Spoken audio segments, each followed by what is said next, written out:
Lenin Aucatema, buen día. Israel de la Torre y Fausto López. Verónica Soria, de la Universidad Politécnica Salesiana de Ecuador. Así que cambiamos a español. Muchas gracias, Lenin. Es todo tuyo. 20 minutos para ti. Adelante. ¿Cómo está? Muy buenos días. Good morning, everyone. ¿Pueden ver no sé si se puede ver la presentación? Sí, está perfecto y se te escucha bien. Vaya, muchas gracias.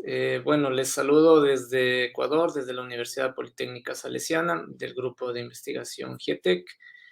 El artículo es Half-Wave Dipole Antenna Design Comparison of 60, 67 and 70 GHz Frequencies.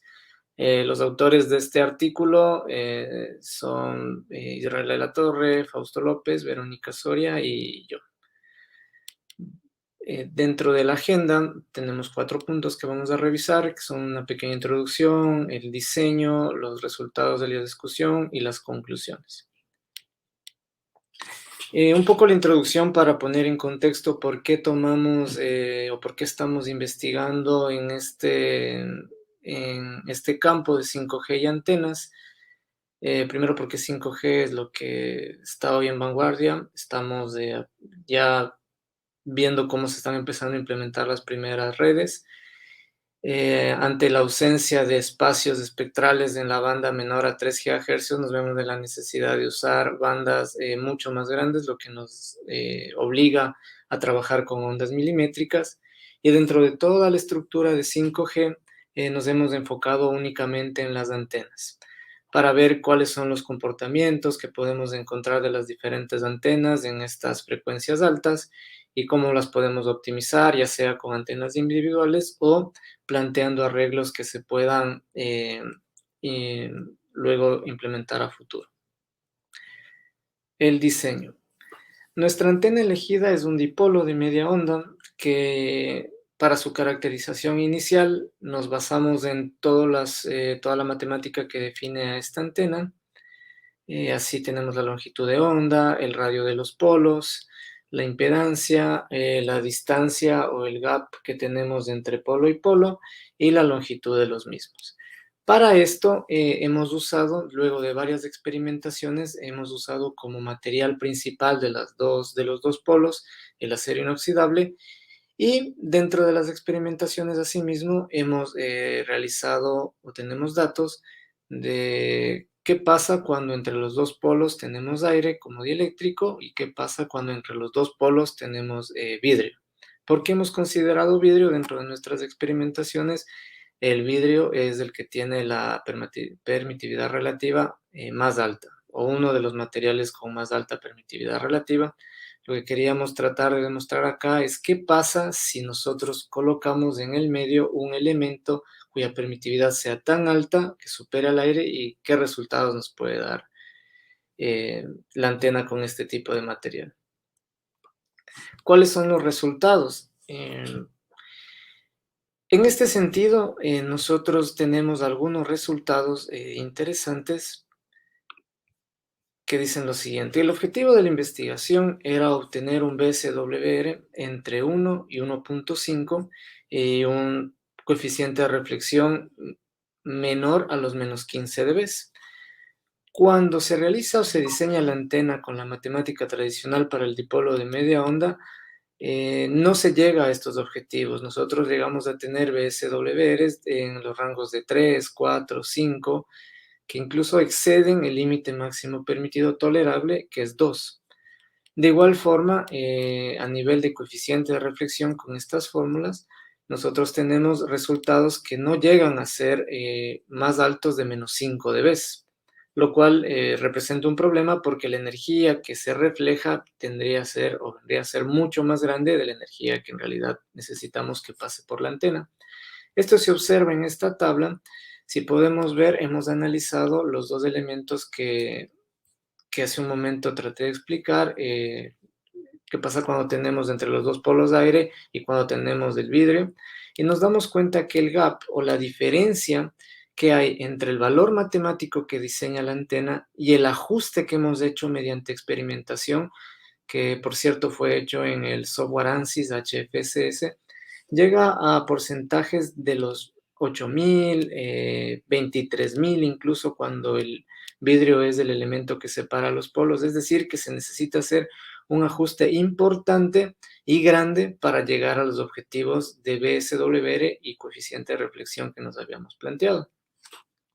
En ese sentido, también hay que recalcar lo siguiente. Es esperado que si tenemos una antena que trabaja en la banda de onda milimétrica, las dimensiones tienden a ser pequeñas, y esto se refleja en las tablas de la izquierda, donde podemos verificar que las dimensiones de los parámetros que definen esta antena incluso no llegan a el milímetro.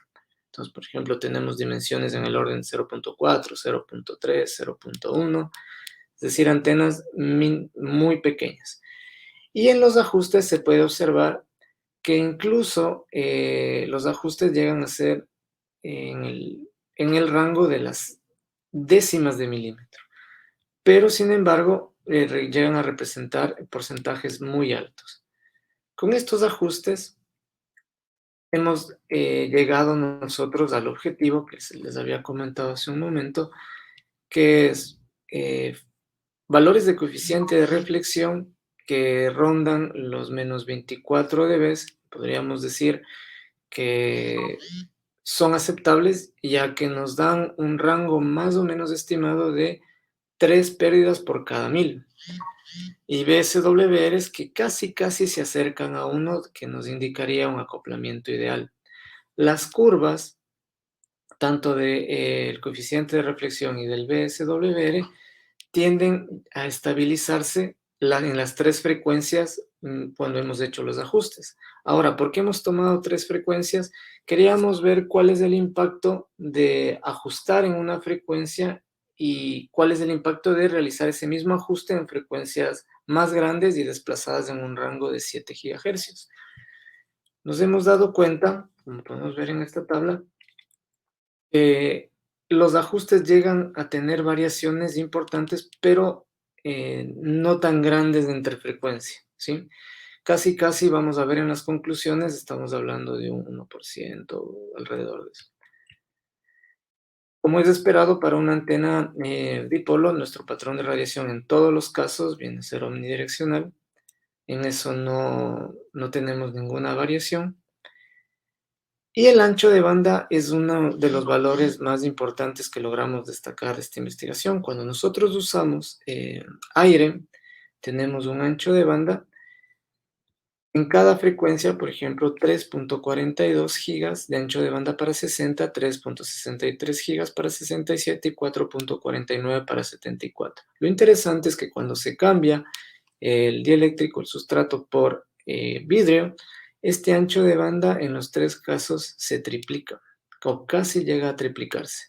Y es decir, nos da una antena con un ancho de banda interesante. Esto se refleja también en los modelos que hemos visto de la propagación de campo eléctrico, donde nos damos cuenta que, y esto también tiene una razón obvia, que cuando ponemos el vidrio, el campo eléctrico no logra desplazarse o no logra propagarse de manera fácil por el modelo de la antena, mientras que cuando tenemos el aire, el campo eléctrico llega a tener vectores con módulos mucho más grandes. Finalmente, las conclusiones. Para las antenas con sustrato de aire, por cada 7 GHz, nosotros tenemos un valor de BSWR que tiene una diferencia en alrededor del 3.5%, y el S11 alrededor de 1.2 cada 7 gigas, es decir, en 60, tenemos un valor que difiere en 3.5 para BSWR y 1.2 para S11, mientras voy avanzando a 67 y a 74, es decir, ese porcentaje se mantiene, o esa diferencia se mantiene en las variaciones mientras sube en frecuencia.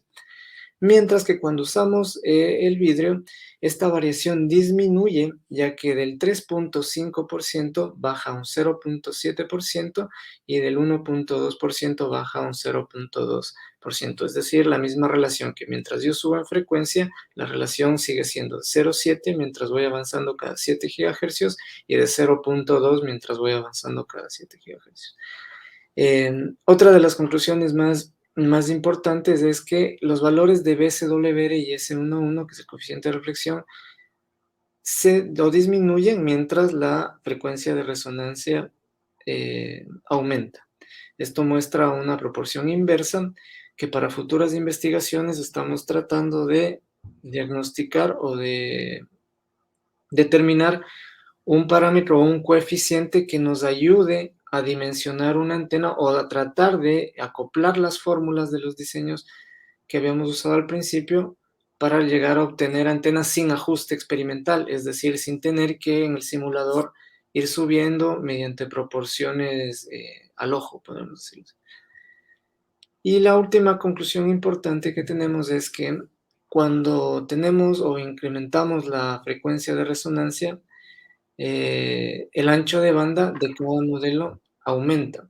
Y sobre todo, como les había mostrado en el gráfico anterior, una de las más interesantes es que cuando ajustamos nosotros el dieléctrico con vidrio, que es un elemento con mayor permitividad, el ancho de banda aumentó. Nos daría una antena con un ancho de banda más interesante para este tipo de aplicaciones en onda milimétrica y quinta generación. Magnífico, felicitaciones, muy bien empleado el tiempo, muy claras las conclusiones, las referencias, la verdad, felicitaciones. Muchas gracias. Muchas gracias por tu participación. Éxitos.